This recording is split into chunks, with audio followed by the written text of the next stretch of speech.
What is auditing? Who is auditing? And I'll do you one better. Why is auditing?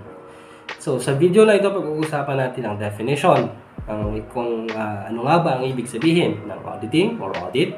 Ano-ano ang mga kailangan natin i-breakdown na concepts or elements para mas malinaw ang ating grasp or appreciation sa topic na auditing. Ano-ano or sino-sino ang mga involved na parties dito at kung ano yung roles na kailangan nilang gampanan individually. And of course, ano nga ba yung expected outcome or output ng isang audit. Hello and welcome. I am your Pinoy auditor, and in this video pag-uusapan natin ang inspiration ng channel na ito and of course my personal line of work. So, ano nga ba ang ibig sabihin ng auditing?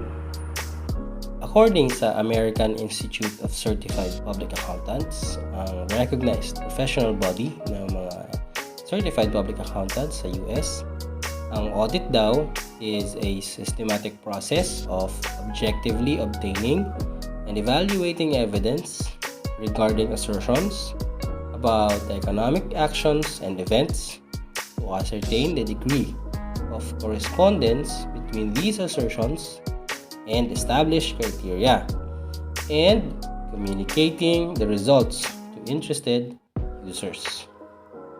So, napakahaba ng definition na ginamit ng mga Amerikano to define auditing.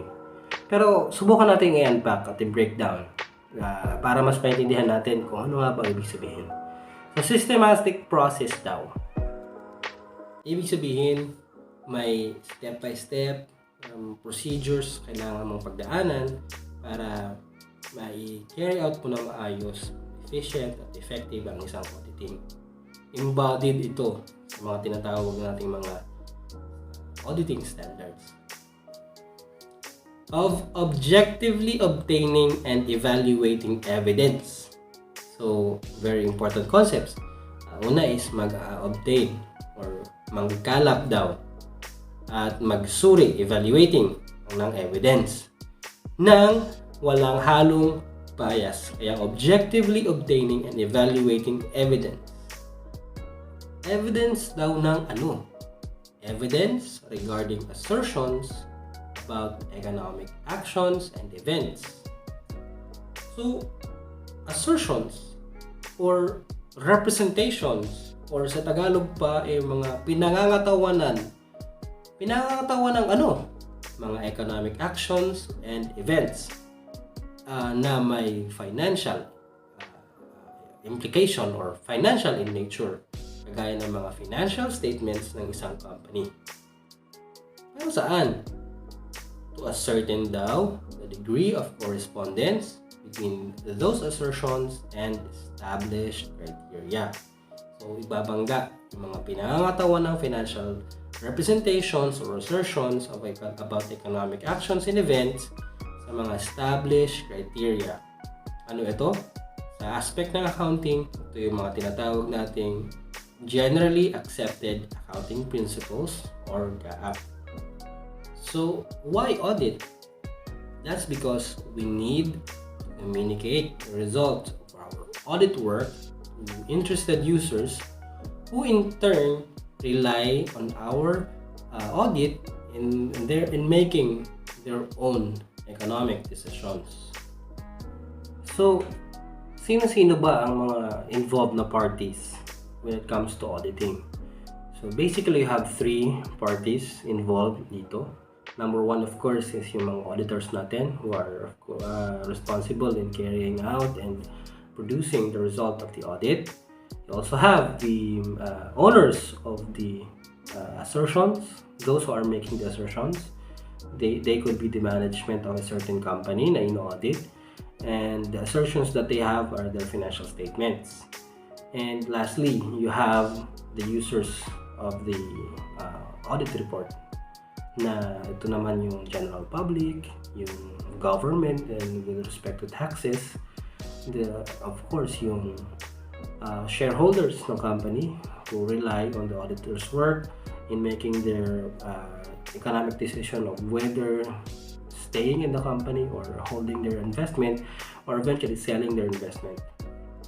So what is interesting about an audit is that It's actually another version, another form of an inquiry or an investigation.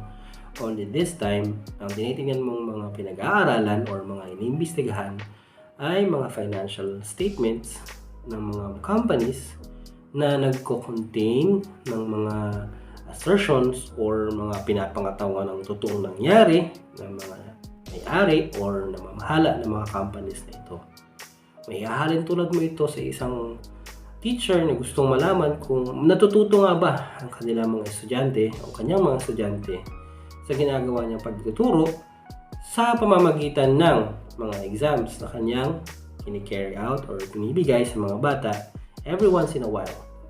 So, the last thing that we need to know about auditing right now is that auditors need to come up with the result of their audit, which they will communicate to interested users na binanggit natin kanina in the form of an audit opinion. Opinion about what? An opinion regarding dun sa pag-obtain at pag-evaluate nila ng mga assertions or mga pinahahawakan or pinangangatawanan ng mga management or ng mga may-ari ng mga businesses tungkol dun sa kanilang negosyo at whether or not these assertions comply or significantly conforms with the accounting guidelines standards that are embodied in generally accepted accounting principles naman na binanggit din natin kanina. So, these opinions are an unqualified opinion kapag in all material respect they believe na walang gaanong departure or deviation or hindi pag-conform sa mga gaap na binanggit ko kanina. Kapag qualified opinion naman, ang situation or ang report na binibigay nila kapag in all material respect, except for certain aspects na nakita nila,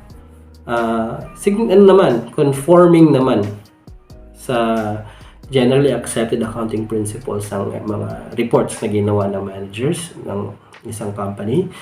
And a disclaimer of an opinion is they were not able to come up with enough evidence to make any conclusion at all.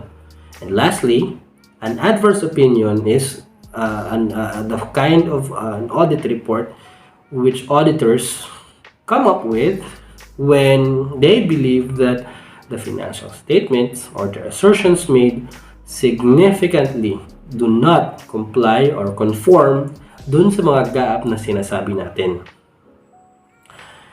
An opinion cannot be considered as a rating na sinasabi ng mga ibang nakaka-receive ng opinion ng mga state auditors natin from COA.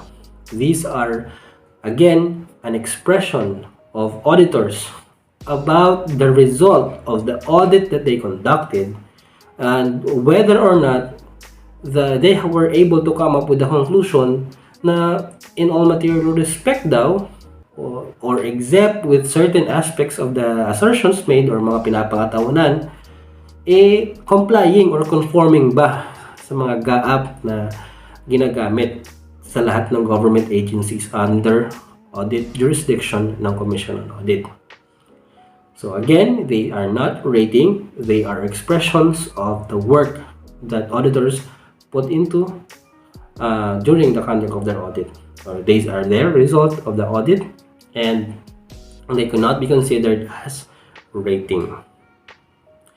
So, thank you for watching this video. Sana mas malinaw sa iyo kahit kakatiting lang or may mas natutunan ka sa concepts ng auditing dito sa video na ito. We will try to come up with videos more relevant and more useful, lalo sa mga kagaya mo maghahanap ng mas malalim pang pangunawa sa mga bagay na baka interested ka. Thank you so much for watching and have a nice day and enjoy the rest of your lovely life.